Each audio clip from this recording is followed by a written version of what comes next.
Hi, second one tonight, on a roll. This one's going to look at the events of 1917 because there's quite a few little sticky trouble spots in 1917 because remember, it's the year of two revolutions. Firstly, we've just touched on the fall of the Tsar in the February Revolution, right? So, or we did the long-term causes which led to the fall of the Tsarist Russia, the Romanovs, they've gone. But that's not the end of the situation.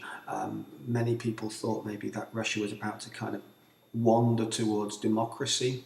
However, that was never going to be on the agenda for the Bolsheviks, for the left, for the Leninists, for the Marxists, whatever you want to call them, because they couldn't risk a Russia becoming a democracy like Britain was, or like the US was, or was commonplace in Europe, and for that matter was commonplace over here in Australia as well.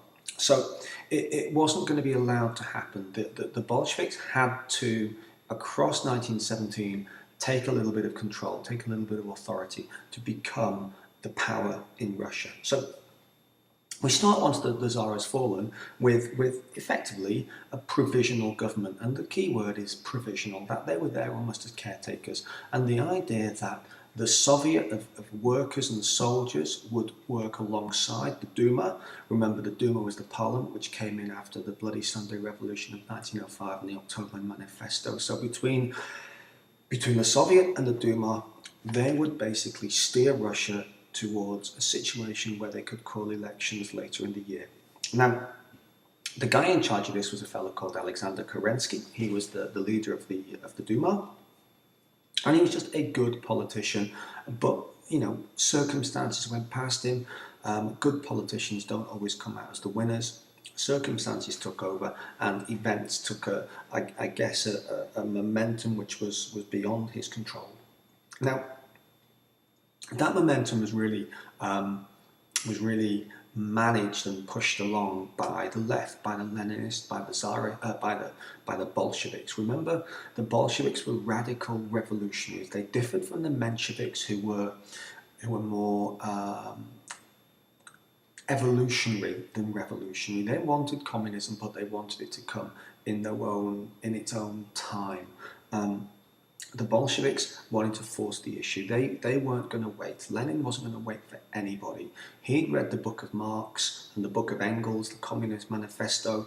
He wanted the world, the workers of the world, to unite, to seize the means of production, to redistribute the wealth, take the land from the rich, spread it through everybody, and take a hold of a country and put in practice the blueprint which Marx had set out in his Communist Manifesto in the 1800s. And he'd been exiled by the Tsar to Switzerland, actually, where he'd written for many, many years as well. He'd mountain walked and he'd skied, and he'd put together a network, I guess, of leftist, Marxist thinkers.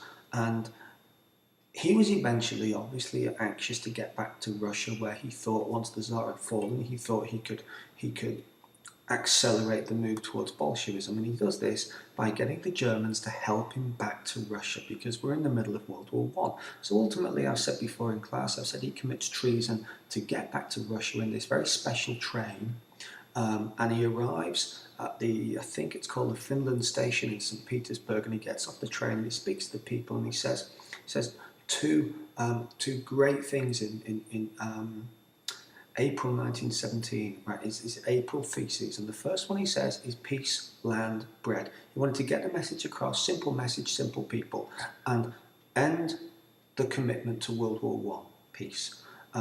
Redistribute all land away from the rich to spread it amongst everybody in Russia, land. And lastly, to address the issues of starvation and shortages in the cities, which have been caused by the war crisis and the war economy, bread. So peace, land, bread was his first message. And his second message was all power to the Soviets. And he basically said, look, the Soviet should not in any way work alongside the Duma, that a provisional government is preventing Russia from becoming a Bolshevik, a communist, a Marxist country. So all power to the Soviet is effectively saying no power or no authority or no respect to the Duma. So He's nailed his colours to the mast, and it's very clear that he wants a Bolshevik revolution as soon as possible. And that excites a lot of Bolsheviks into taking up arms, getting guns, getting weapons, getting them all supplied.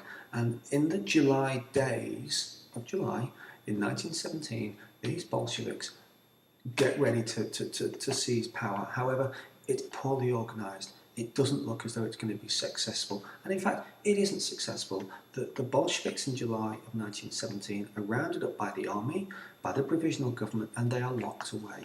They are a threat to this democracy which the Provisional Government is aiming to get towards. And as a consequence then, what happens is that the army get very, very concerned that Russia's headed towards a leftist, Marxist, communist future, not what they want. They're quite happy with their own authority, their own power. They're out of the war. They want Russian army to take control.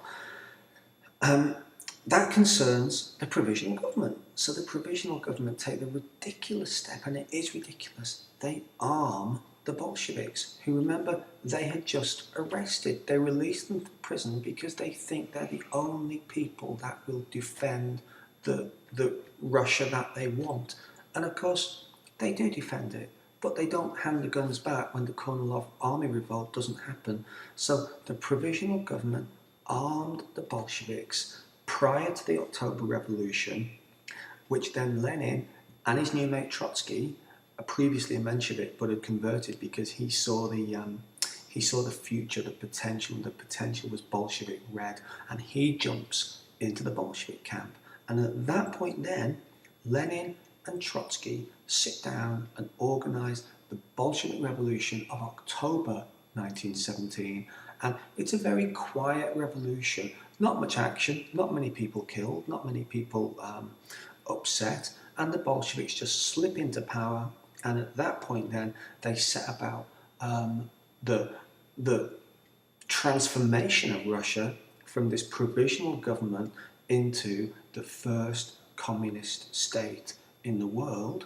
And that's done over the course of the Russian Civil War and war communism, which happens really between 17 and 21, 22, when it's not all a bed of roses and it's not plain sailing. There's quite a few wobbles along the journey.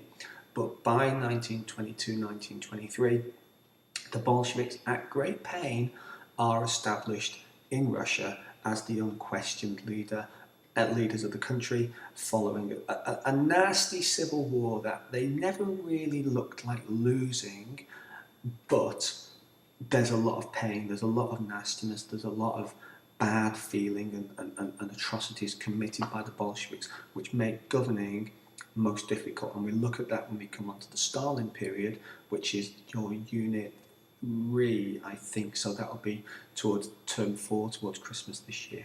I hope that was informative for the second part of the Russian Revolution. And we've looked at now February in the first series and October and the after effects in the second series. We'll do one more on war communism and that kind of thing, but that will follow a little bit later. Okay, but thanks for watching. Again, hope it helped. Any feedback,